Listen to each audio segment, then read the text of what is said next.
All right, so let's take 10 or 15 minutes of questions. We're going to likely limit just to one question per person, depending on if anything, and my student Eli will be passing the mic around. So are there any questions? Please raise your hand. Doug, go ahead.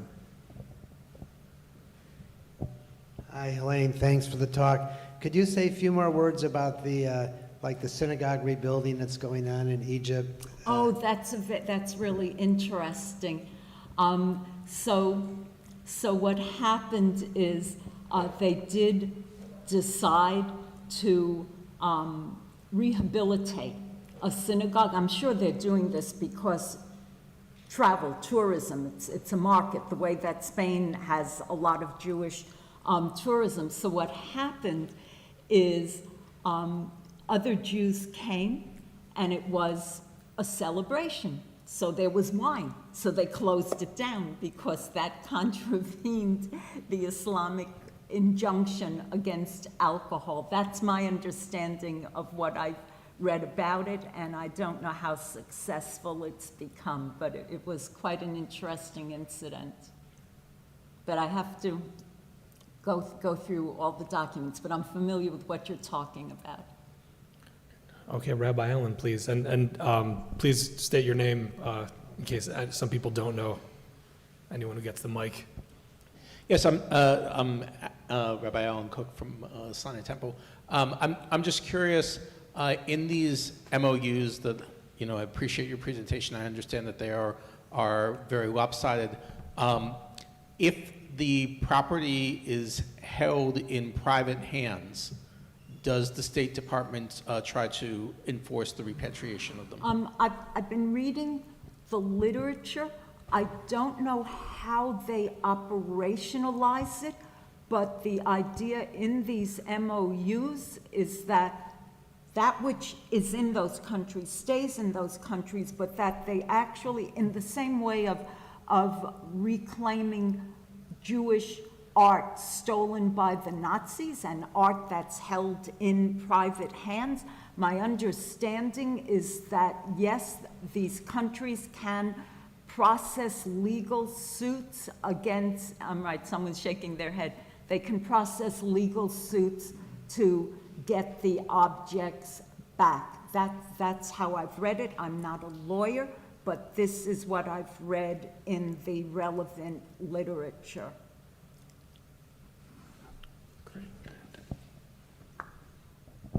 I'm Lisa Chasanoff reporting for Jewish Chicago Magazine today. I have a quick question about kind of how you believe that discussions surrounding Jewish cultural heritage can happen in an academic space, and how people can kind of engage in those discussions from an educated perspective. That's such a good question. The problem, it's the World Archaeological Congress. That's part of the problem. The problem, it's up to there are two domains. One's the academic domain, and one is the actual profession of heritage management, people who aren't in the university, who are highly competent in doing management. I think it's really up to those of us who teach academic courses on heritage management to not just deal with NAGPRA, the Native American Graves Protection and Repatriation Act, and teach about the quite legitimate, happily legislated mandate that museums, for instance, holding Native American ceremonial objects, obviously the skeletal remains, that they be returned to the tribes. And I think that this is a topic that is not very well known, if at all, in the heritage field, and it has to be taught, and it's up to professors to teach it. Right now, my colleague Susan Frankenberg has received a grant from the university to work with a very fine young scholar in recreation, sport, and tourism on Holocaust museums and education. And I think that it's up to us, the academics, to try and teach this in the context of these larger frameworks, that if we're talking about repatriation, then we have to also include a Jewish minority's claim for its cultural heritage. It's a good case study of there's many different stakeholders across the world of cultural heritage, right? So I think, like you said, even just teaching just what you showed us, right? I mean, even just the facts of those issues, in addition to the well contextualized. I think that's one way. Yeah, absolutely. Mark Sneer.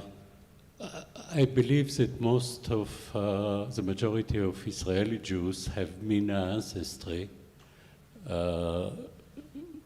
Should that be important to emphasize when Israel is seen as a European invasion? Sorry, come again? Yeah, I He said that the majority of Israeli Jews have Mina heritage, and would that be something that's important to emphasize in this context as well? I think it would be. So I would think so. I mean, I don't know really very much about the Yemeni Jews in Israel and the Iraqi Jews. There are a lot. I know there are a lot, absolutely, just yeah. based Right. on the numbers that were airlifted and rescued. It would be very interesting to go to the museums and see how these different national origins of the Israeli Jews are represented. Hi, Stav Ashur. My question is, obviously as a religious and ethnic minority in Israel, Israel has a lot of responsibility of making sure that the Druze people have all of the rights and everything. But my question is maybe a strange one. Do you think that there is a special role for the Druze people in the Israeli-Palestinian conflict? I sure do. Because the question that bothers me the most is the day after the war, for example, after the ceasefire. The thing is, we can't really judge children of Gaza. Like in Gaza, you have 2 million people, 50% of them are under 30. They never seen any reality that it's not Gaza regime. Like, you can't really judge people that their infrastructure, the schools, every aspect of their life was hijacked by terrorists. So in order to start and build a new influence, to change the main narrative that it's hardcore Nazi, right? We should address it and say it as it is.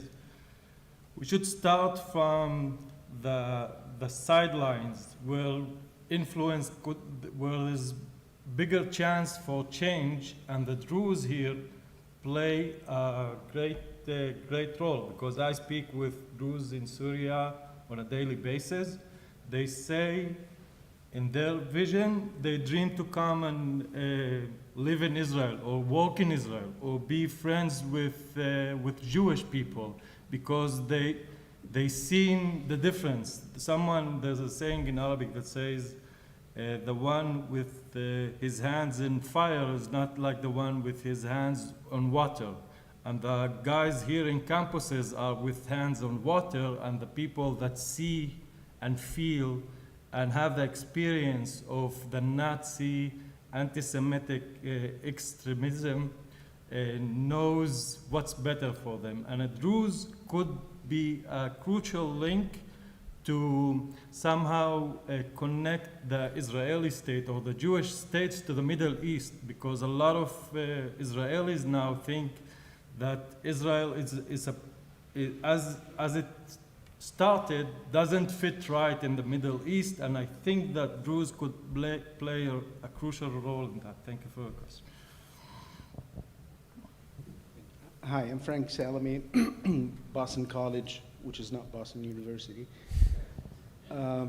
My question is really a comment, and hopefully maybe a question will seep into it.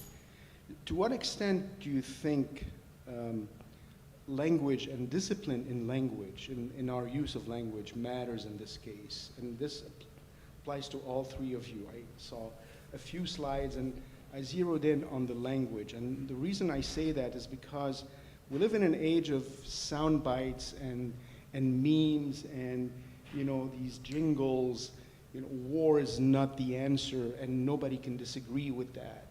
But I mean, what is the question, right? If war is not the answer, I mean, these sorts of things we need to ask ourselves.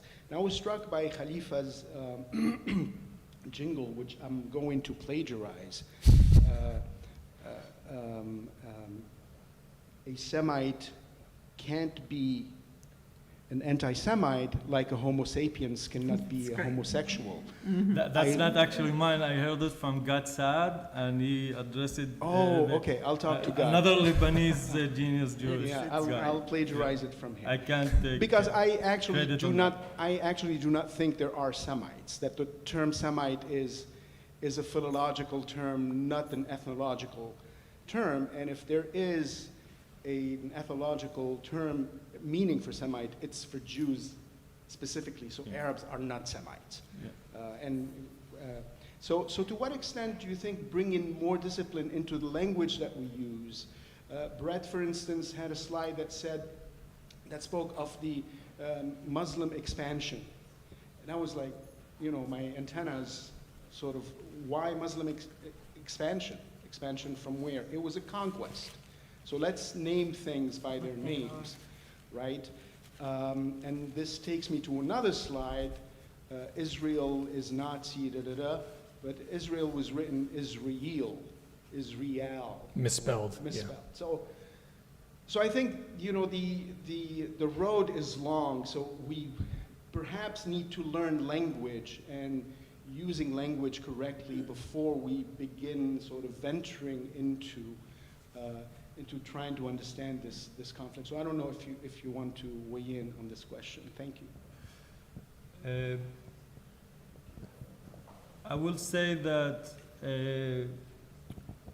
one thing that the West misunderstands about the conflict in Israel is that Palestinians consistently talked in two languages, one in Arabic and one in English or other languages, like Arafat used to do. They know how to appeal to the Western mind. They know how, like when Palestinians say that I'm George Floyd, I'm a Black Lives Matter, they know how to virtue signal to the ears that they want them to hear. And a lot of leftists, or how do we call it, the Peace Corps in Israel, got fallen by that because they put a lot of intentions to people that in Palestine they want to live, that they aspire for peaceful life, although, like, I don't know if you know it, but in Gaza you have more than 52 armed forces, not a single peace organization. And this is a mind-blowing. This tells the whole story, but yet until October 7th, and now after that it's starting to re-emerge again, people in Israel are still convinced that these people want to live and they want to peace because they put their goodwill and good intention on the other side without hearing them. Maybe they refuse because the reality is provided is too hard for them to consume, so they go by wishful thinking. And this is what I have to say about language. But language is very, very important because we allow a certain language like Al Jazeera, Al Arabiya. It's became like something to trade with, to accuse Israel in atrocities on a daily basis, and people are thinking that Israel is the center of the problems in all the world, like they're talking about genocide, they're talking about, I don't know, all sort of things. I heard a while ago that more than 100,000 Armenians were transferred just a few months ago. Nobody heard about it. People think that famine and starvation is only in Gaza. It's a bullshit claim because you have it in Sudan. People are, but they are not the right people because they don't sit on media. And Palestinians are genius in using media, and Israel is losing this fight. We need to see how we can counter back and push back on this language, on this discourse. Thank you. Okay. Let's do a last question from your done. Hi, my name is Yarden Ashur. I'm from the psychology department here. I wanted to say first that thank you for all of you because it was really important and it was very validating. I really needed this day, especially after the last week. So thank you for coming from all far away. I know the flight. I hate the flight. I wanted to ask you about your podcast because it sounds really interesting and maybe I want to start listening to it. You were speaking so fast, I cannot understand. I'm so sorry. It's okay. Yeah. For Khalifa, it was about... Yeah, I just... אם אתה יכול לתאר קצת... Yeah, well, tell us about the podcast. Well, my podcast started during COVID. It was a personal I went to a personal crisis in my life, and I start seeing the things that we saw later because I lost my belief in the systems, the way they conducted, COVID was the ultimate enemy. And the way they handled it, it seemed to me so crazy that I lost any belief in our systems. It seems to me so corrupt, so blinded by its own bullshit, by its own narrative. So I started a podcast called Khalifa Shrugged, which is Mered Khalifim in Hebrew. And I tried to start a new discourse, basically, and by questioning myself, because at almost at the age of 40, my life went in a certain way. When COVID hit, it blew me away, and I started questioning everything from the start, because I was a great believer in education system, in authorities, in my country, and the way I saw it, it's like the world gone crazy. Is it one of either options? Is it me or it's the States? So I started talking about it, and I don't know. I did it anonymously for like 2 years until I interviewed Eliyahu Yusian before nobody knew who is this guy. And it exploded after that. Excellent. Okay, thank you. So let's, let's